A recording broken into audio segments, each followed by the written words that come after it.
महाराष्ट्राचं आराध्य दैवत, हिंदवी स्वराज्याचे संस्थापक, युगपुरुष शिवाजी महाराजांच्या राज्याभिषेक दिनानिमित्त त्यांना त्रिवार वंदन करते. स्वराज्य जननी राजमाता जिजाऊ माँसाहेब, स्वराज्य रक्षक छत्रपती संभाजी महाराज आणि स्वराज्यासाठी बलिदान देणाऱ्या सर्व ज्ञात अज्ञात मावळ्यांच्या चरणी मी नतमस्तक होते.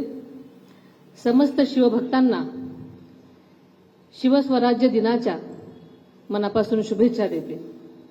आजच्या या कार्यक्रमासाठी उपस्थित असलेले पुणे जिल्हा परिषदेचे अध्यक्ष श्री वीर धवल जगदाळे साहेब, उपाध्यक्ष श्री विवेक वळसे पाटील, तसेच विविध विषय समित्यांचे सभापती श्री अमोलजी नलावडे, श्री जितेंद्र बडेकर, दीपालते फुलावळे, तसेच जिल्हा परिषदेचे सर्वच सन्माननीय सदस्य, त्यामध्ये गटनेते संभाजी ढोले, तुषार थोरात, रुपालीताई झेंडे, दीपालीताई गव्हाणे, मोनिकाताई हरगुडे, अनंता पावशे, शांताराबापू इंगवले, करणजी खलाटे, विक्रमजी खुटवर, रोहिणीताई कदम, शिला,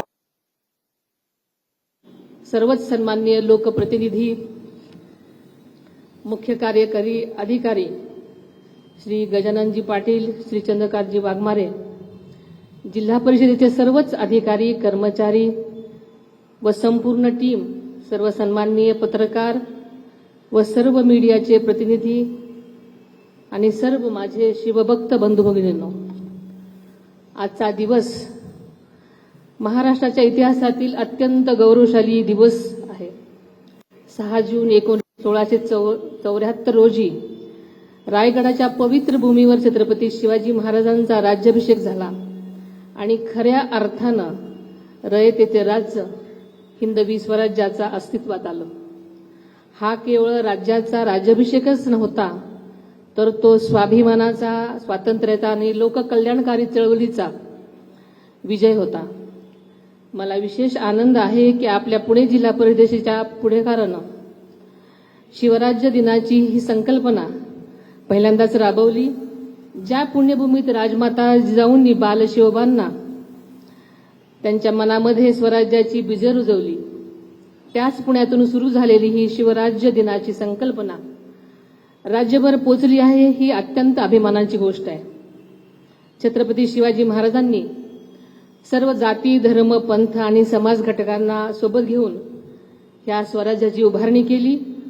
त्यांच्या राज्यात समान न्याय, सुरक्षितता, लोककल्याण आणि प्रशासनातील पारदर्शकतेला सर्वोच्च महत्त्व होतं आणि तेच त्यांना प्राधान्य दिलेलं होतं. महिलांचा सन्मान, शेतकऱ्यांचे संरक्षण, दुर्बल घटकांचे हित आणि सर्वसामान्यांच्या कल्याणाची भूमिका हे त्यांच्या राजकारभाराचे वैशिष्ट्य होते.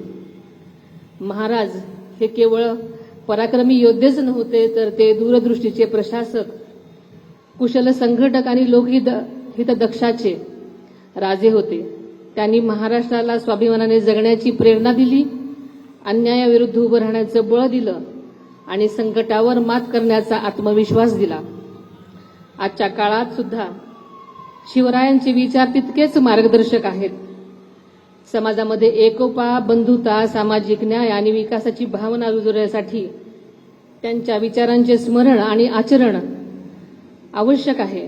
छत्रपती शिवाजी महाराजांचे कार्य हे केवळ इतिहासाचे सोनेरी पानच नसून ते भविष्याला दिशा देणारे प्रेरणास्थान आहे. आज राज्यातील सर्व जिल्हा परिषद, पंचायत समिती आणि ग्रामपंचायतींमध्ये शिवराज्य गुढी उभारून आपण शिवरायांच्या विचारांप्रती निष्ठा व्यक्त करीत आहोत, ही अत्यंत अभिमानाची गोष्ट आहे. ही केवळ गुढी परंपरेचे प्रतीक नाही, तर स्वाभिमान, राष्ट्रप्रेम आणि कर्तव्यनिष्ठ आणि लोककल्याणाच्या विचारांची पताका आहे.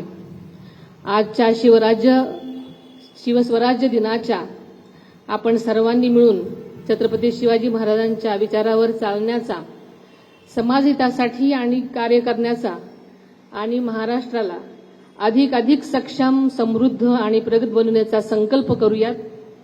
पुन्हा एकदा युगपुरुष छत्रपती शिवाजी महाराजांना मी त्रिवार वंदन करते आणि आपल्या सर्वांना शिवस्वराज्य दिनाच्या मनापासून शुभेच्छा देते आणि थांबते. धन्यवाद.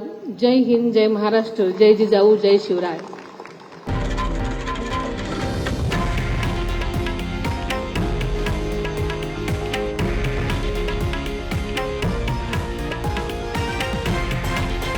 हे आहे देशातील नंबर 1 न्यूज नेटवर्क आणि आपण पाहत आहात TV9 मराठी, एकमेव.